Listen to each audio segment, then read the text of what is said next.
হ্যাঁ, নমস্কার। সুকুমার দেবনাথ আপনাদের সবাইকে আজকে নববর্ষের শুভেচ্ছা জানিয়ে একটা যুদ্ধের গল্প বলবো আর কি।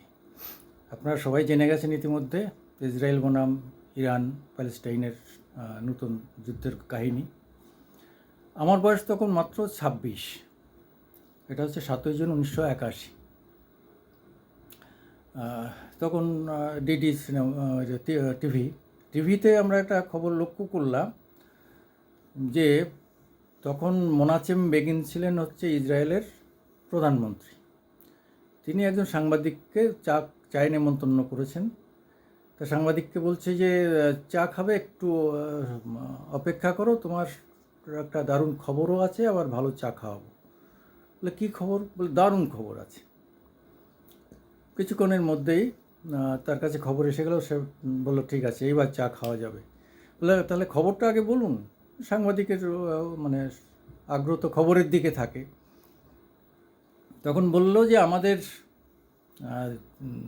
যুদ্ধবিমান ইরাকের ওশরেকের পারমাণবিক চুল্লি ধ্বংস করে দিয়েছে বোমা মেরে। ওশরেক নামক একটা জায়গায় তখন সাদ্দাম হোসেনের আমল, পারমাণবিক অস্ত্র তৈরির জন্যে সাদ্দাম হোসেন ফ্রান্সের সহযোগিতায় বিভিন্নভাবে ওখানে চুল্লি করে কাজ শুরু করছিলেন যে বোমা বানাবেন, যেটা পরে পাকিস্তান করে। তা সেটা যাতে না করতে পারে, বোমা মেরে সেটা উড়িয়ে দেওয়া হলো। ভাবুন কি সাংঘাতিক। যারা এখনও, যাদের মোট জনসংখ্যা 2 কোটি নয়, তাও ছড়িয়ে ছিটিয়ে রয়েছে, আর এখানে যা আছে 1-1.5 লক্ষ। ছোট একটা জায়গা, তাদের থাকার কোনো জায়গা নেই। ইউরোপ দেয়নি, সোভিয়েত রাশিয়া থেকে আরম্ভ কোনো দেশে তারা ঠাঁই পেত না। তারা ছিল একটা কী বলো, ভাসমান জাতি। জিউস তাদের ধর্ম, মানে জিউস, তরুণ জিউস, খ্রিশ্চানটি, মুসলিম, এরা পুরো কাছাকাছি। ফলে এদের ধর্মস্থান জেরুজালেম, মুসলিমদেরও ধর্মস্থান জেরুজালেম। ফলে সবাই ওই জেরুজালেমকে কেন্দ্র করে ওখানে আবর্তিত হতে থাকে।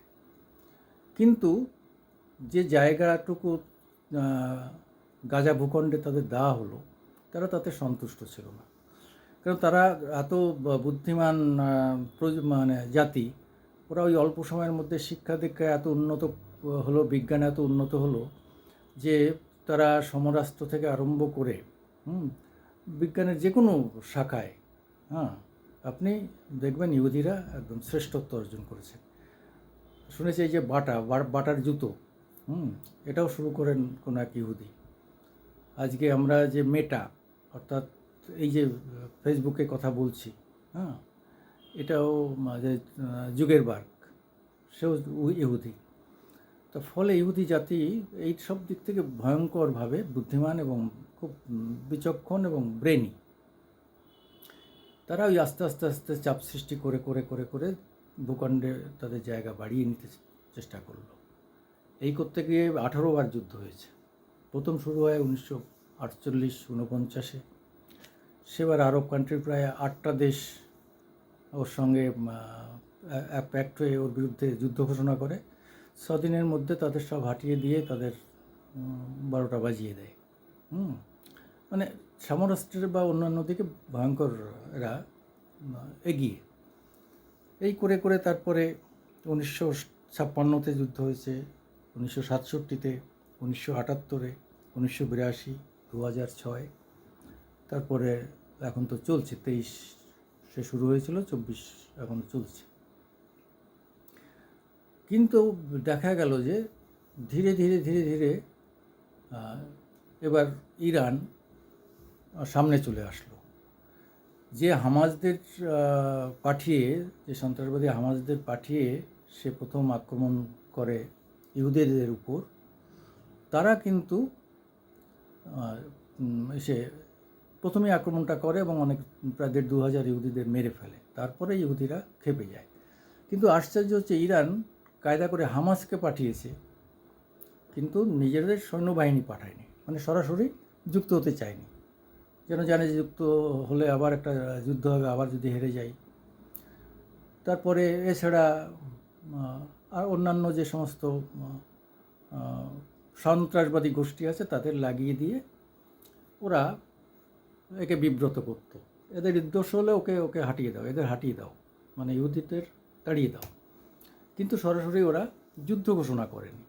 হ্যাঁ, ওরা এতবার যুদ্ধ করেছে, প্রত্যেকবারই গোহারা হেরেছে, ফলে ওরা যুদ্ধ করতে না চেয়ে ওরা এই সন্ত্রাসবাদীদের দিয়ে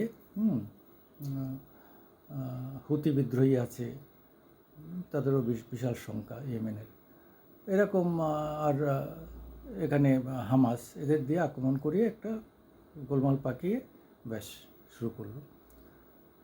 এখন হামাস তো প্রায় শেষ হয়ে এসছে। আমাদের প্রধান সেনাপতিরা অনেকেই মারা গেছে, অনেকেই এখন ধুঁকছে হামাস। বাধ্য হয়ে তখন ইরান চুপ করে বসে না থাকে, ইরানকে আজকে যুদ্ধে অবতীর্ণ হতে হলো।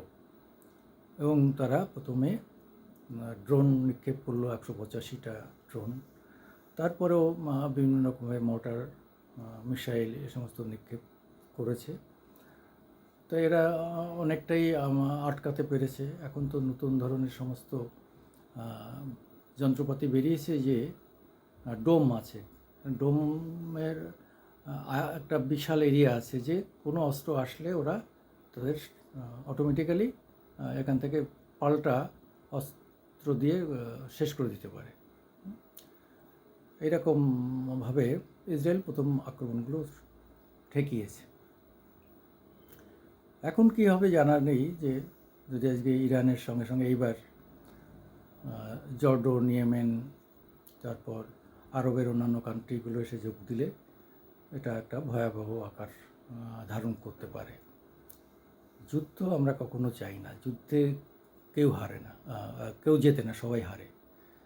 আজকে যদি ইসরায়েল জিতে যায় তারও প্রচুর ক্ষতি হবে। এখন তো বিদেশ থেকে টাকা ধার করতে হচ্ছে, এরকম অবস্থা হয়েছে, অস্ত্র ধার করতে হচ্ছে। আজ দেখুন রাশিয়া ইউক্রেনের যুদ্ধে কী ভয়ঙ্কর অবস্থা, দুটো দেশ ভয়ঙ্করভাবে ভুগছে, কত মানুষ মারা গেছে, কত লোকের জীবনহানি হয়েছে। যুদ্ধ আমরা চাই না। ফলে আমরাও চাই ইরান, ইহুদি প্রধান বেঞ্জামিন নেতানিয়াহু এরা বসে এই ব্যাপারগুলো একটা ভালো জায়গায় আনুন। আয়াতুল্লাহ খমেনি আছেন, ধর্মপ্রাণ মানুষ, মানুষের রক্তে, মানুষের জীবন দিয়ে নিয়ে কোনো কিছু করা ঠিক না। আমরা চাই না, কোনো অবস্থাতেই কোনো মানুষ যুদ্ধ যায় না। যুদ্ধ যারা করে, যাদের সন্তান যুদ্ধে যায়, সেই বাবা মা বোঝে যে কত যন্ত্রণা। অথচ আমাদের এমন একটা মানসিকতা, আমরা যুদ্ধের কথা শুনতে ভালোবাসি, যুদ্ধর ছবি দেখতে ভালোবাসি, যুদ্ধের খবর শুনতে ভালোবাসি। এই মর্মান্তিক ঘটনা না ঘটাই উচিত। আমি সুকুমার দেবনাথ আপনাদের সামনে মাঝে মাঝে আসি। যদি আমার বক্তব্য ভালো লাগে সমর্থন করবেন, লাইক দেবেন, সাবস্ক্রাইব করবেন। আর যদি কিছু বলার থাকে সমালোচনা করবেন। এইভাবেই তো আমরা এগোবো। নমস্কার।